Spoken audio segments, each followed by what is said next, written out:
todas, olá a todos.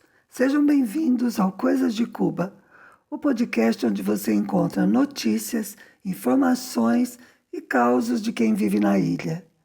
Eu sou Márcia Chueri, faço a criação e gravação, e o Fernando Carvalho faz a produção e edição do material. Hoje tem novidade. Vamos estrear uma nova sessão que se chama Você já foi para Cuba? Conta para nós. Vamos divulgar depoimentos e causos verídicos de viajantes que estiveram na ilha. E quem vai estrear, a participante de hoje, é a Iáscara, que acaba de chegar de Cuba. Ela esteve lá com sua irmã Carla e a Mônica, que agora é minha amiga também.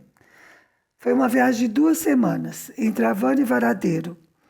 E vocês vão poder ouvir dela, em primeira mão, essas impressões mais fortes que a gente tem logo após uma experiência marcante. Então, está todo mundo convidado.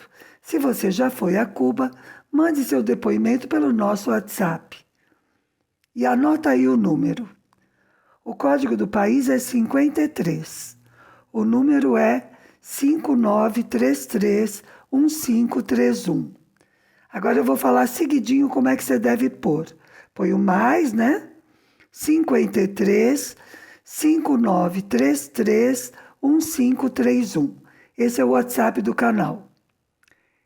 Mas antes de estrear o Conta Pra Nós, eu quero falar de coisas de Cuba, comentando a reeleição de Miguel Díaz-Canel como presidente. Uma das críticas ao sistema cubano, e que as pessoas repetem sem qualquer base, é que lá não há eleições. Eu já falei um pouco do sistema e das eleições cubanas no episódio 54, quando houve a eleição de delegados às Assembleias Municipais do Poder Popular. Agora eu vou retomar o assunto, falando das eleições para a Assembleia Nacional do Poder Popular, que é formada por deputados. Essas eleições acontecem a cada 5 anos. E este ano foi no dia 26 de março. Para todo mundo entender melhor, vão aqui alguns aspectos do sistema cubano. Primeiro, o voto é livre, igualitário, direto e secreto. Ou seja, para eleger os representantes às assembleias do poder popular, tanto a municipal, ou seja, as municipais, como a nacional, o voto é direto. Todo mundo com mais de 16 anos tem direito de votar. Direito, tá? Não é obrigação. O voto é voluntário. Como aqui no Brasil o voto é obrigatório, a gente não está muito acostumado a observar a participação do eleitorado. Nos países em que o voto é voluntário, que eu desconfio que é a maioria, a pessoa tende a estar motivada, percebe? Para decidir sair de casa num domingo para ir votar. Por isso, o número de votantes também é um dado muito relevante nesses lugares. Segundo aspecto, os candidatos a delegados ou deputados são livremente indicados nas assembleias municipais. Não Assembleia do Poder Popular, assembleias, reuniões. São reuniões abertas a todos os cidadãos. Este ano, a oposição indicou candidatos em várias dessas reuniões públicas, mas tiveram pouco apoio entre os participantes.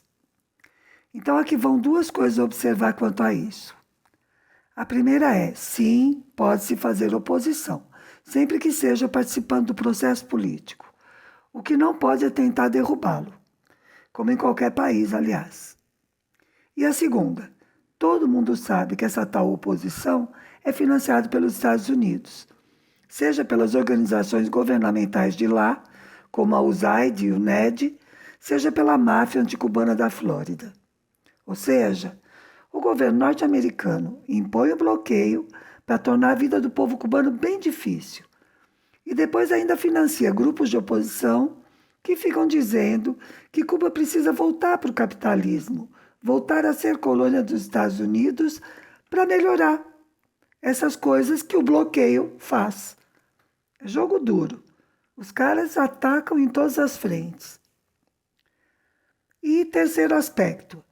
Qualquer cubana ou cubano pode ser eleito. Não precisa ser membro do partido para ser candidato. Pode parecer estranho, Mas acontece que não se trata de uma disputa entre partidos para ver quem conquista mais espaço, como aqui, ou como nos Estados Unidos. Como você certamente sabe, só existe um partido em Cuba, o PCC, Partido Comunista de Cuba. O partido tem o papel, aliás fundamental, de garantir a continuidade do processo revolucionário. Mas, como eu expliquei ali atrás, para ser delegado numa Assembleia Municipal ou deputado na Assembleia Nacional, do Poder Popular, ambas, né? Não tem de ser filiado ao PCC. O que precisa é ser indicado nas reuniões abertas e depois ser votado nas eleições. Claro que o mais frequente é que sejam pessoas filiadas ao PCC, porque são indicadas justamente as pessoas mais ativas na comunidade. Essa é a ideia mesmo. Para as eleições deste ano, foi formada tipo uma chapa de 470 dos indicados. O slogan era Voto por Todos. Essa frase dá uma dupla leitura. Voto por todos era votar por esses candidatos em bloco, mas era também estar votando pelos direitos de todos, porque esses eram os candidatos comprometidos com a continuidade. Existiam outros sindicatos que podiam ser votados também, mas os 470 foram aprovados por amplíssima maioria. Num momento tão difícil, com a população sofrendo com as dificuldades econômicas, preços altos, escassez, apagões, enfim. Esse resultado tem uma importância maior, porque mostra que sim, há insatisfação com as dificuldades, mas também quem não, né? Quem gosta de apagão ou de falta de gás? E que, apesar da insatisfação com as condições difíceis, esse sentimento de rejeição não é com o governo nem com o sistema. Mostra que a maioria compreende que os problemas não são inerentes ao sistema, e sim causados pela constante intervenção externa na vida de Cuba. Como diz uma amiga, eles bem que podiam deixar Cuba ser e fazer, né? Outro dia eu postei um vídeo ótimo sobre isso, que dizia mais ou menos o seguinte: eles falam que o socialismo é ruim. Nós dizemos que ruim é o bloqueio. Ok, então suspendam o bloqueio e vamos ver quem tem razão. Muito bom, né? Bem, a nova Assembleia Nacional do Poder Popular acaba de reeleger o presidente Miguel Díaz-Canel para mais um mandato de 5 anos. Tem gente que critica a continuidade usando o argumento de que a alternância é saudável. Mas essa lógica, da qual, aliás, eu discordo em qualquer contexto, porque a alternância em si não é boa ou ruim, depende do que a gente tira e do que a gente põe no lugar. Mas num sistema como o cubano, essa lógica não tem a menor aplicação. Lá, o presidente é realmente chefe do executivo, ou seja, ele trata de aplicar o que foi decidido. Então, se ele está atuando de maneira positiva, se é aprovado pelo povo, pela Assembleia Nacional e pelo partido, por que deveriam trocar?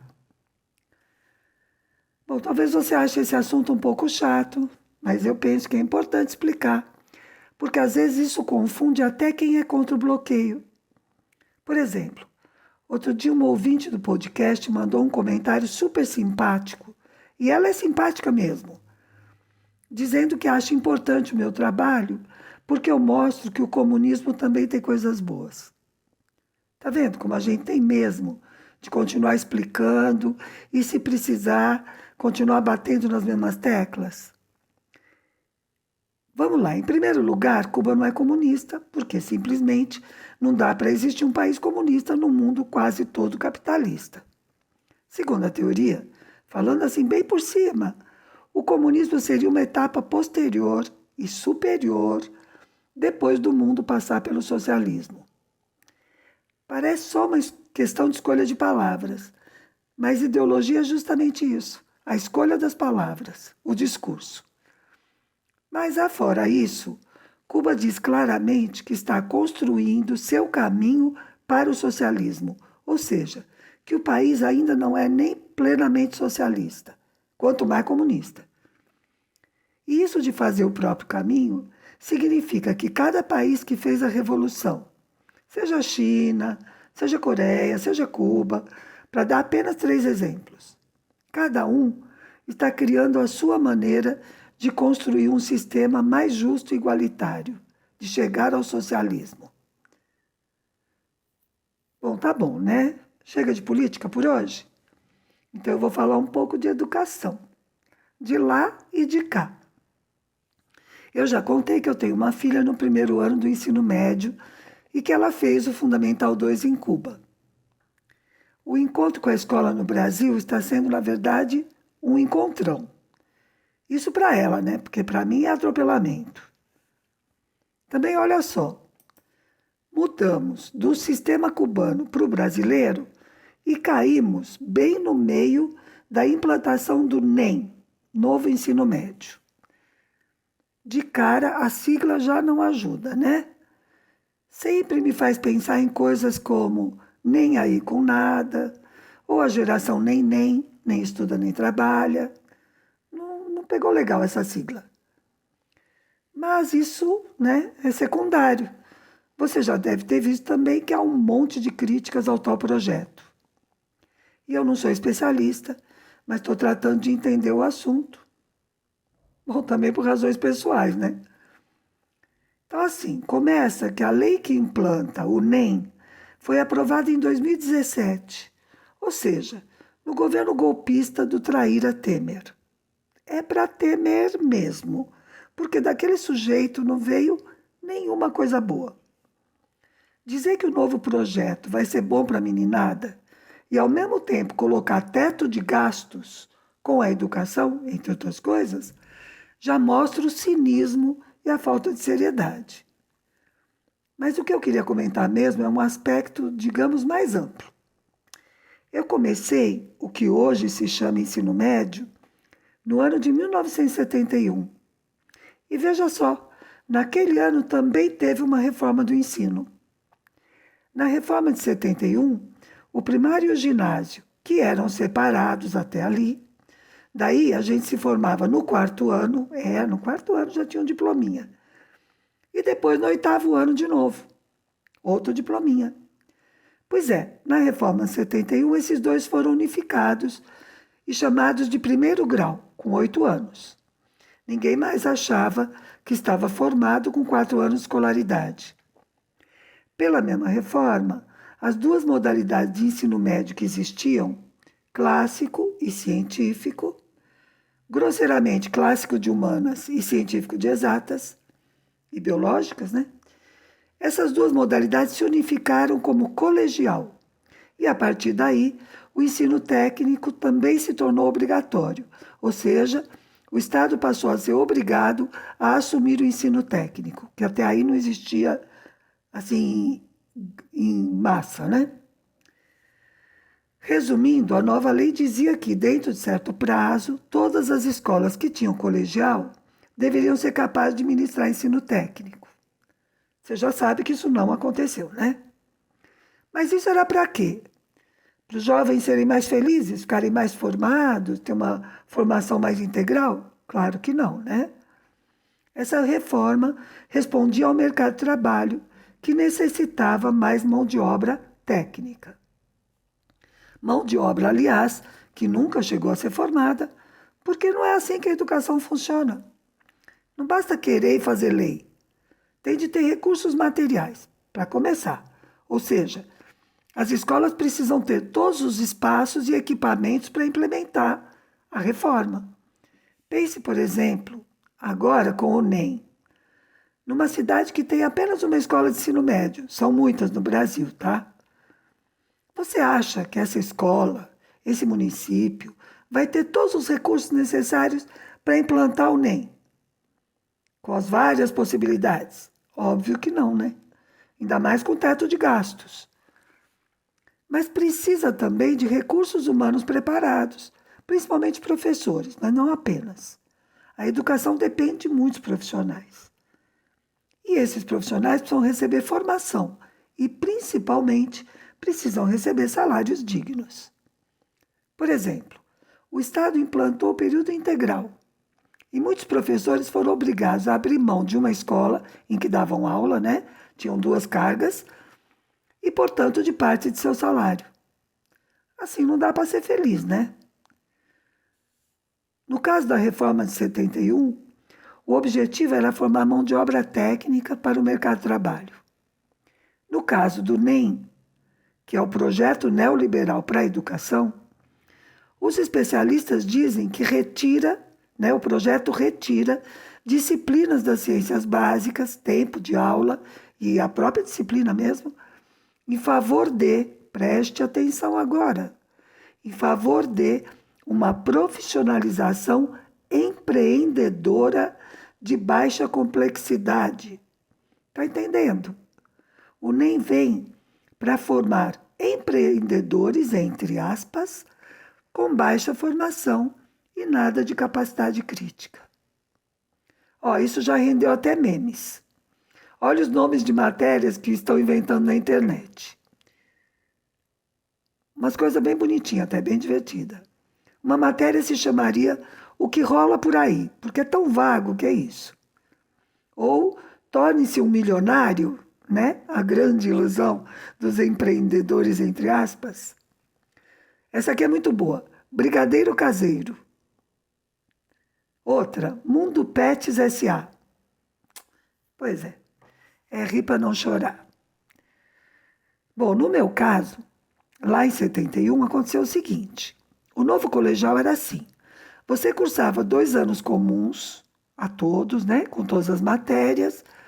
E no terceiro ano você escolhia a sua área de interesse. Mais ou menos o mesmo que os tais itinerários formativos do NEM. Parece que também não inventam nada muito novo, né?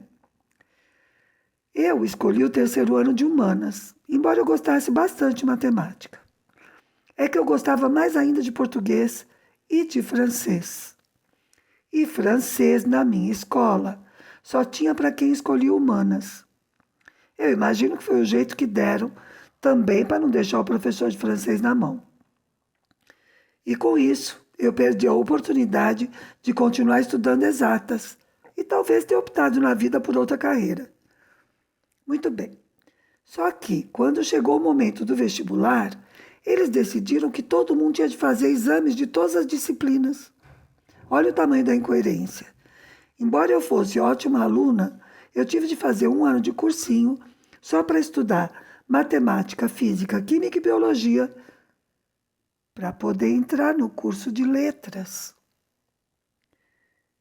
E existe um risco de que isso acabe acontecendo com os meninos que estão começando o NEM, né? Quando chegar o momento do vestibular. Bom, mas este podcast se chama Coisas de Cuba. Então, falemos de Cuba. Vamos comparar. Em 1959, quando o movimento revolucionário derrubou a ditadura de Fulgêncio Batista, a educação em Cuba era mais ou menos como a daqui, naquela época, né? Ensino primário obrigatório, mas muitos não chegavam a cursar. Poucas escolas públicas e as religiosas e outras escolas privadas para quem tinha dinheiro. A implantação de um sistema de ensino público universal, que a Revolução fez, foi uma das razões por que a Igreja Católica se opôs ao governo revolucionário naquela época. Esses dias eu divulguei nas nossas redes uma matéria que mostra que o Banco Mundial, olha só, o Banco Mundial, tá? Não dá para pensar que eles são comunistas. O Banco Mundial afirma que o sistema cubano é o melhor da América Latina. Ah, olha só, um país pequeno, com poucos recursos e bloqueado há mais de 60 anos, tem o melhor sistema de educação do continente. A gente devia importar cubano, né, para o Ministério da Educação. Mas sabe como eles fizeram isso? Pois é, são as conquistas da Revolução. Primeiro é o sistema único, universal, público e gratuito. Já.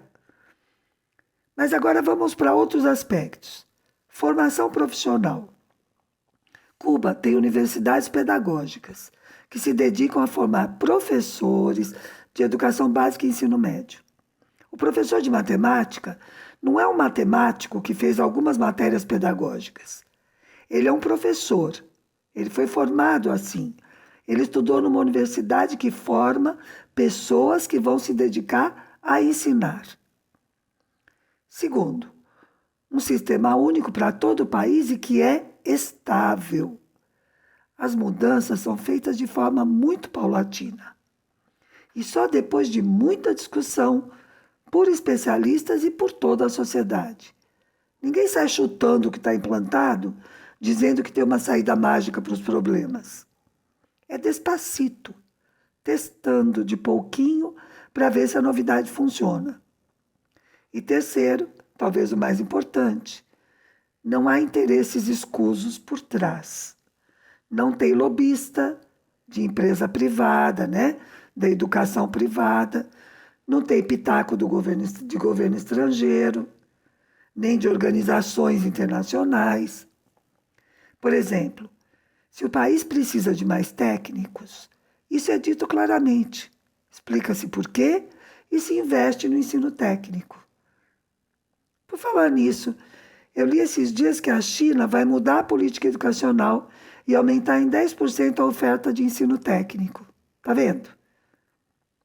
A educação é um direito do cidadão, mas sempre tem esse aspecto de atender às necessidades econômicas do país. Isso não é um problema. Problema é quando atende a interesse econômico de uma minoria, uma elite que vive do trabalho da maioria. Maioria que quase nunca é chamada a opinar sobre o sistema de educação. Tá bom, né? Muito bem. Já falamos de dois assuntos um pouco áridos, então agora nós vamos para a parte divertida. Eu espero que você tenha chegado até aqui, porque estreia neste momento ou você já foi para Cuba? Conta para nós. A Yáscara me mandou 3 áudios sobre a experiência delas e sei que você também vai adorar. Como ela coloca algumas questões durante a fala, no final eu vou responder, tá bom? Se você já foi para Cuba, conta a sua história. Eu achei tão interessante ouvir isso de você, Márcia, porque acho que todo mundo que vai tem a sua história, né? Eu fiz até um texto, publiquei no Face, falando da impressão do sonho e do texto prazeroso que é possível se escrever quando se sonha e se vive esse sonho, né? E no meu tempo de faculdade, a Revolução Cubana foi pouco estudada, confesso para você.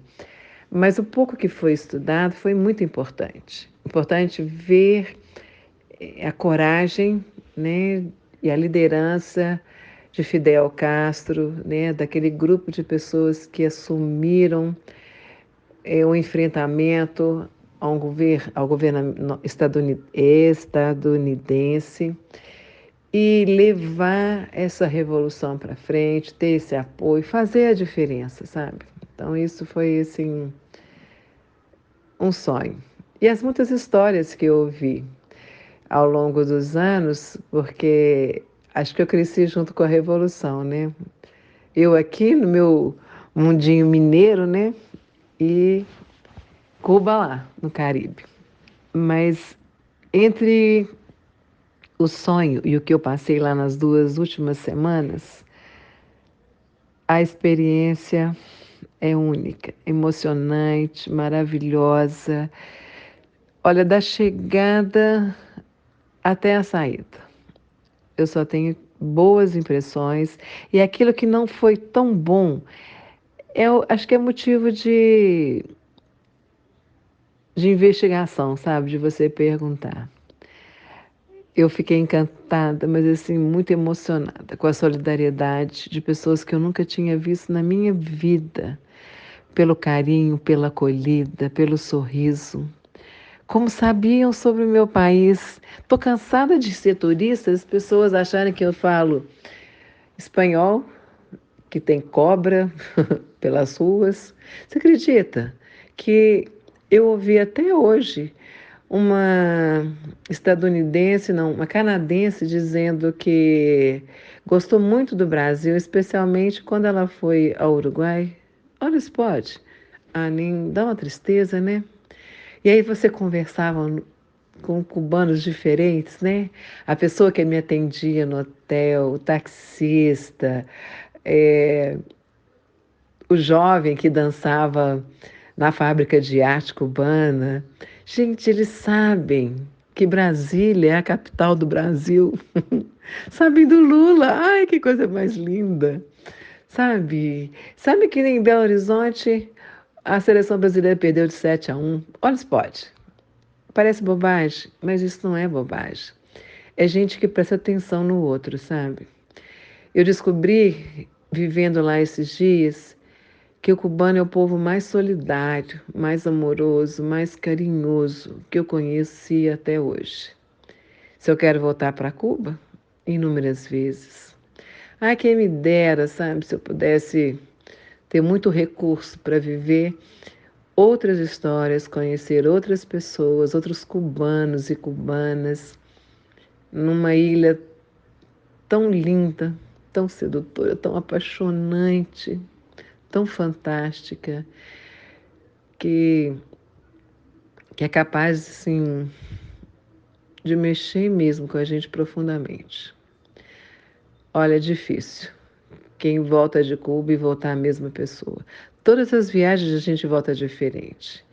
Mas viajar para Cuba, a volta é muito diferente. Você vê, eu pelo menos percebo isso com muita clareza para mim, sabe? Como que falta tanta coisa para que eu aprenda a viver bem nesse planeta, a ser mais solidária, a ser menos consumista, né? Olha, experiência única. E muito obrigada mais uma vez, Márcia, por ouvir mesmo seus relatos, a sua maneira de enxergar Cuba. Foi, foi marcante para mim, tá? Muito obrigada. Um beijo. Bom, agora eu quero falar sobre a experiência em Varadeiro.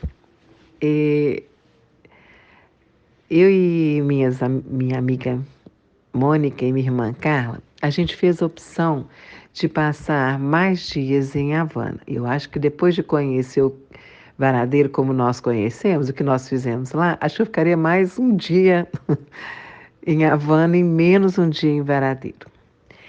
Não é por Varadeiro, mas foi pela escolha do hotel que a gente ficou. Bom, a gente ficou no Iberostar, né, com tudo incluído na diária, e nós descobrimos que tinha muito mais alegoria do que samba. A grande maioria dos hóspedes eram estrangeiros, muitos gregos, muitos canadenses, acho que tinha alguns alemães, sabe? Mas assim, era muito estrangeiro. E o mais engraçado é que nós três éramos tão diferentes daquele espaço. Eu acho que eles nunca receberam brasileiro ali, sabe? Porque assim, criavam uma situação muito engraçada. Quando o primeiro café da manhã, né, a primeira refeição nossa, uma cubana nos atendeu e ela perguntou em qual idioma que a gente gostaria de ser atendido. E nós dissemos em espanhol. Ela falou, ai, graças a Deus, não aguento mais. E eu ri demais, eu achei muito engraçado assim, a espontaneidade dela para falar. E você já viu, né? Mulher com mulher, a gente tem uma linguagem bem diferente e a gente entra no clima fácil e começamos assim, aquela conversa quase que de amiguinhas, né? E ela perguntou de onde a gente era, nos abraçou, falou, ai, o Brasil! E mais uma vez conhecendo o nosso país, a nossa capital, as novelas, né? E aí a Jennifer se tornou a nossa melhor atendente, né? Mas o que nós estranhamos muito? No resort, eu não sei se você lembra de uma série chamada Ilha da Fantasia, que as pessoas chegavam de barco, né? E tinha um ator que era um anão, um cara, e vivia assim, como se estivesse num mundo à parte, uma bolha da bolha. Então é exatamente isso, né? Os 3 dias que nós ficamos em Varadeiro, nesse resort, eu me senti a bolha da bolha. Pouco tinha muito mais espetáculo para gringo, sabe? Os shows. Imagina aquelas coisas assim que você olha e fica vendo e fala assim, gente, o que eu estou fazendo aqui? Isso não combina comigo. Mas aí eu comecei a pensar como que há em Varadeiros tantos resorts. Como é que isso, todo esse recurso que entra, sabe? Qual é a participação do governo nisso? O que acontece? Eu realmente fiquei muito curiosa. Essa é uma questão que eu tenho de quem volta de Cuba, né? Quem viveu essa bolha, para saber o que acontece. Como é que se dá essa entrada dessa imigração, desse passeio turístico. Olha, eu fiquei assim, abismada. Os espetáculos, os shows, era mesmo assim para gringo, gringo em alto e bom tom. Eu sei que existem isso em vários lugares no mundo inteiro, mas em Cuba, para mim, foi assim não é um choque, mas assim, soou tão diferente e eu queria entender essa questão dos diversos resorts, especialmente em Varadeiro, sabe? Se você puder nos responder, eu acharia ótimo. Mas a praia... Ah, e teve mais uma coisa que me chamou muita atenção. De vez em quando, sempre via jovens, né, do exército caminhando pela praia, entendeu? Como quem diz, olha, vocês estão aqui, mas nós estamos te vendo, né? Então, assim, é só mesmo para entender e, e saber o que acontece e por que acontece, né? Esses grandes resorts, eram muitos mesmo, muitos, né? E não só é da Iberostar, mas tem o Melian, que eu esqueci, né? Mas tem outros também. Mas bem legal. Pra você ter uma ideia, sabe o que me chamou a atenção nesse resort? Eu não vi a bandeira de Cuba hasteada.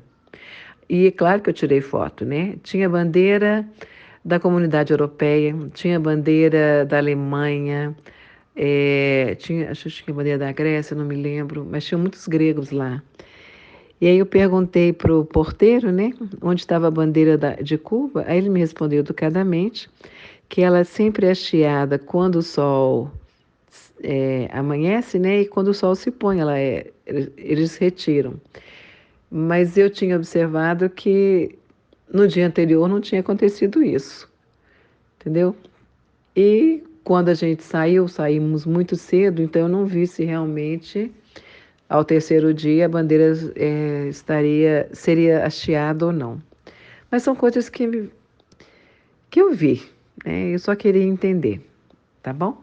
Beijo, Márcio. Obrigada por me ouvir. Tchau, tchau.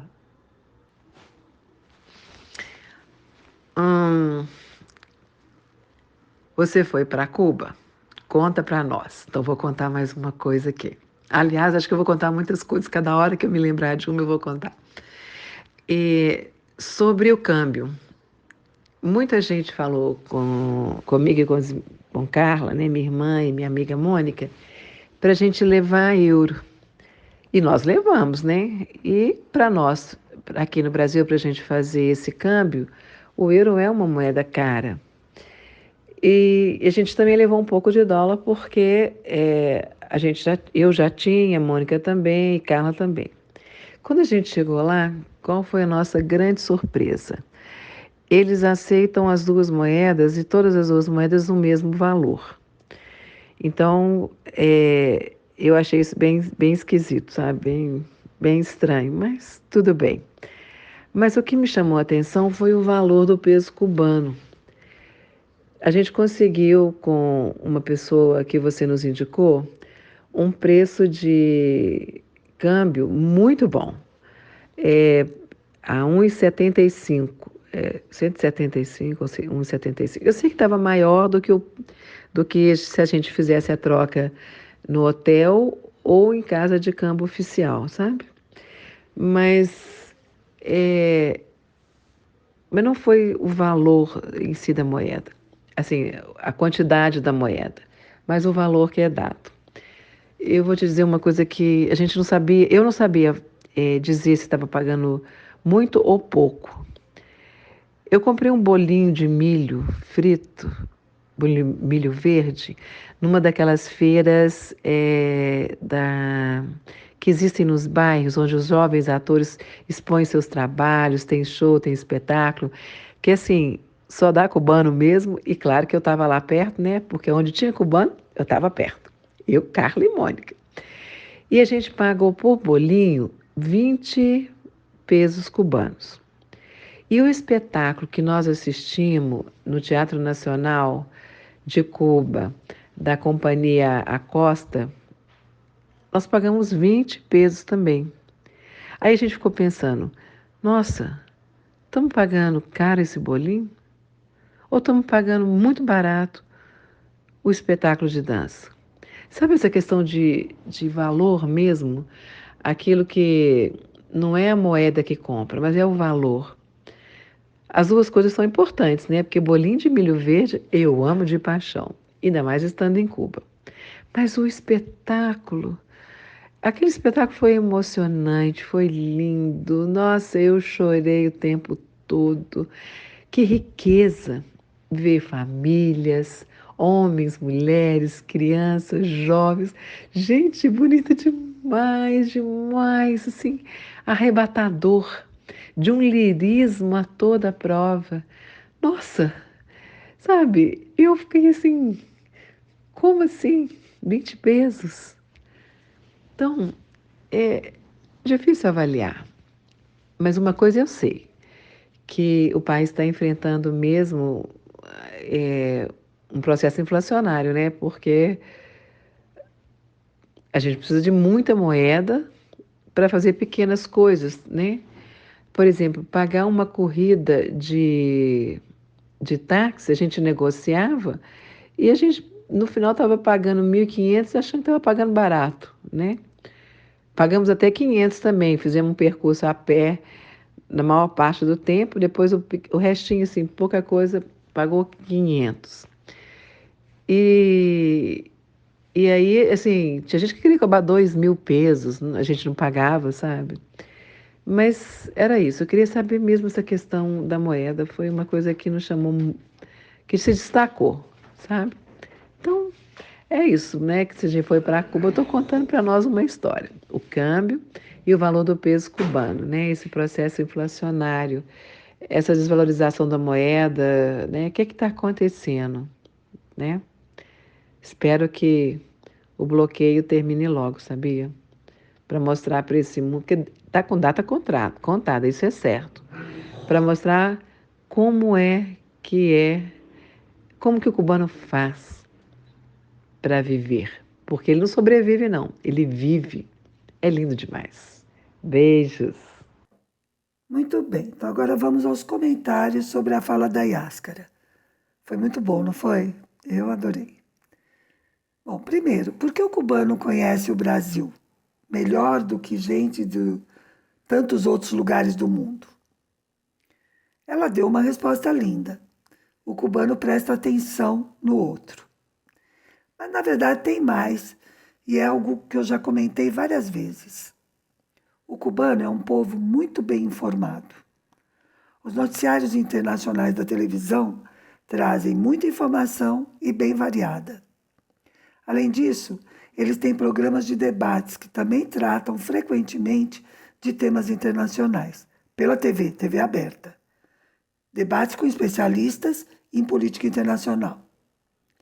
Então, o cubano comum sabe o que é a ALBA, a CELAC, a OTAN, a UEA, o que eles fazem. O que eles fazem, não de forma burocrática, mas os jogos de interesse e de poder que essas organizações têm, né? Para isso elas servem, né? Para essa, como uma câmara, né, de pressão, de pressões. O cubano recebe informação sobre tudo isso com substância mesmo. Inclusive, depois que eu morei lá no primeiro período de 2000 a 2004, eu dizia que eu não conseguia mais assistir notícia no Brasil, né? Porque é muito ruim na comparação. Bom, em segundo, agora os resorts. Eu acho que resorts são assim no mundo todo. Eu costumo dizer que se vai ficar em resort, tanto faz se você está em Cuba ou na Bahia. Eles são padronizados mesmo e atendem a um público que busca isso, uma bolha separada do mundo. É um público que pode ir a qualquer lugar. Busca calor, porque normalmente vem de países frios, e comodidade, de preferência a baixo preço. Para um europeu ou canadense, Cuba é um destino barato. Questão de câmbio, né? Para brasileiro, tudo está caro. O público de resort não quer contato com a cultura local. Quer flor de plástico mesmo. Esses espetáculos que são o que a Iáscara definiu muito bem, que é mais alegoria do que samba. Agora, quanto à existência de resorts em Cuba, é simples. Após a queda do sistema soviético, Cuba teve de se abrir ao comércio com o mundo todo. E, como uma ilha do Caribe, o turismo é uma de suas principais fontes de receitas internacionais. Além disso, é uma receita boa porque ela entra quase à vista, né? O que é importante para um país que só pode comprar à vista.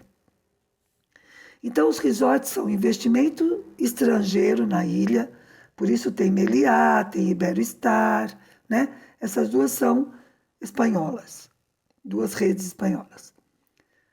Até a última vez que eu pesquisei, os investimentos estrangeiros só eram permitidos em sociedade com o governo cubano, que sempre fica com o poder de decisão.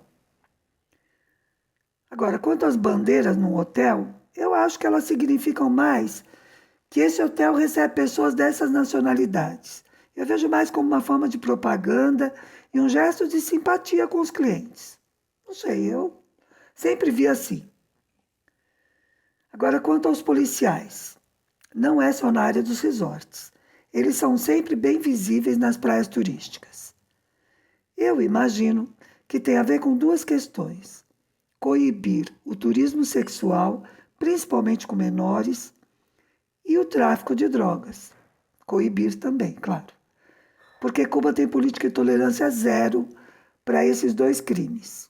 Turismo sexual com menores e tráfico de drogas. Bom, terceiro, o câmbio em Cuba. Eu sempre recomendei levar euros, porque isso ajudava o cubano que recebe, por exemplo, o pagamento de um aluguel de um quarto ou de uma viagem de táxi. Isso porque o governo cubano não aceitava depósitos em dólares nas contas bancárias em divisas. Eu já falei disso no episódio anterior. Em resumo, a questão é a seguinte: como Cuba está sofrendo um processo inflacionário intenso, o câmbio paralelo, o câmbio feito nas ruas por particulares, é muito superior ao câmbio oficial. Então, trocar dinheiro com cambistas não ajuda Cuba, eu sempre digo isso. Se você quer ajudar o governo de Cuba, troque nas casas de câmbio ao câmbio oficial. Agora, é verdade que o câmbio da rua é muito mais favorável ao turista, não tem dúvida. No câmbio paralelo, os valores do dólar, euro e outras moedas oscilam segundo as leis do mercado, oferta e demanda. Então, não tem como prever o que vai estar melhor, se é dólar ou euro. Por outro lado, o governo cubano agora passou recentemente a aceitar dólares nas contas em divisas. Veja que essa é uma medida somente de combate à inflação, porque para o governo esses dólares são inúteis, já que os Estados Unidos não permitem que Cuba utilize dólar no mercado internacional. Então, sinto muito, né? Não tem como prever, não tem como garantir nada. E, sim, é verdade que o câmbio paralelo é melhor que o câmbio oficial, como em qualquer lugar, como era no Brasil antigamente, que as pessoas compravam dólar para guardar em casa, enfim, porque era uma aplicação melhor do que aplicar no banco. Bom, mas e o preço do bolinho e do balê? Como é que isso pode custar o mesmo? A própria Yáscara respondeu, talvez sem perceber. É a questão de preço e valor. O acesso à cultura em Cuba é amplíssimo, pretende atender a toda a população, e atende mesmo. É um valor. Por isso, ali havia famílias inteiras desfrutando o espetáculo da Companhia Acosta, que é uma companhia internacionalmente reconhecida, muito valorizada, né, no mundo. Esse preço de entrada ao teatro é do governo, porque o teatro é estatal. O bolinho é vendido por um particular, que vai definir seu preço pelo custo, mas também pelo público que ele pretende atingir.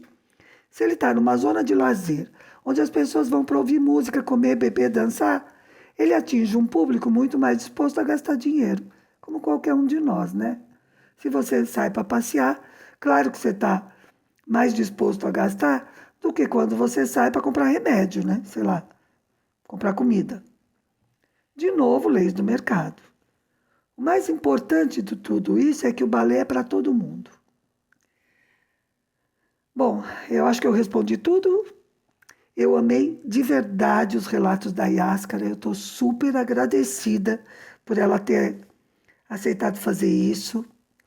No próximo vai ter mais. Já temos aí a Mônica disposta a falar. E mande o seu também. Se você já foi para Cuba, conta para nós. De presente, eu vou deixar um pouco de salsa para bailar. É um tema de 1994 do grupo Van Van, repaginado pelo Alexander Abreu e seu grupo A Banda de Primeira. Muito swing. Se você gosta de dançar, aproveite.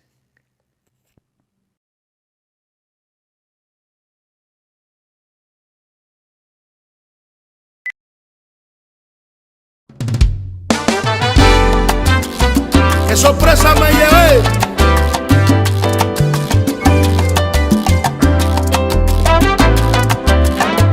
Salí a buscar un sueño viejo, debe volar mis pensamientos. Oh, ¿qué pasó? Ah, ya verás. No me asustaban las sorpresas, tenía en mi corazonada. Yo no sabía, tú ves, lo que me esperaba. Crucé montañas y praderas, anduve en tren y en bicicleta, y hasta aquí al fin de madrugada llegué a la puerta de su casa. Solo pedí cuando abrió la puerta agua. Yo solo tenía sed y quería agua. Vaya. Me dio agua caliente, agua salada, de madrugada. Me parece que la niña se asustó cuando me vio en la mañana. Me dio agua caliente, Mira, agua salada, de madrugada. y el amor que yo tenía para darle a esa morena claudicó como quinto entre mazos. Me dio agua caliente, agua salada, de madrugada. Siempre tuve en mi corazonada, pero nunca imaginé que me diera agua salada, nene.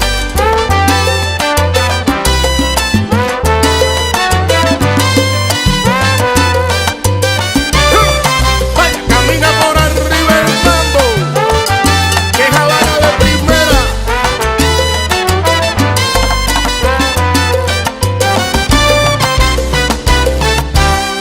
Bueno, me dio agua caliente, agua salada, de madrugada, dolera.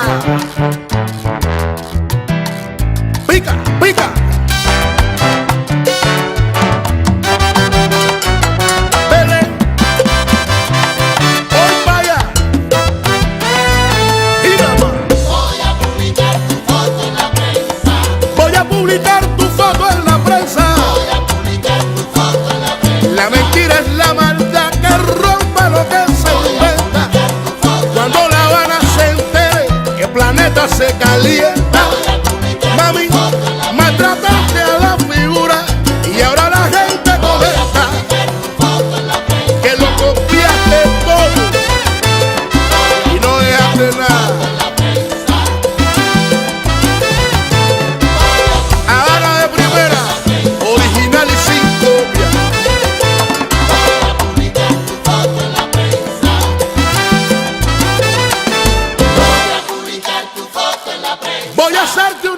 habitación de 40 por 40. Voy a publicar tu foto en la prensa. Pa' que la gente lo sepa que tú eres tremenda. Voy a publicar tu foto Porque en me la trataste prensa. mal, me trataste con violencia. Voy a publicar tu foto en la prensa. Te voy a publicar, me vas a recordar a mí solito, mami, a mí.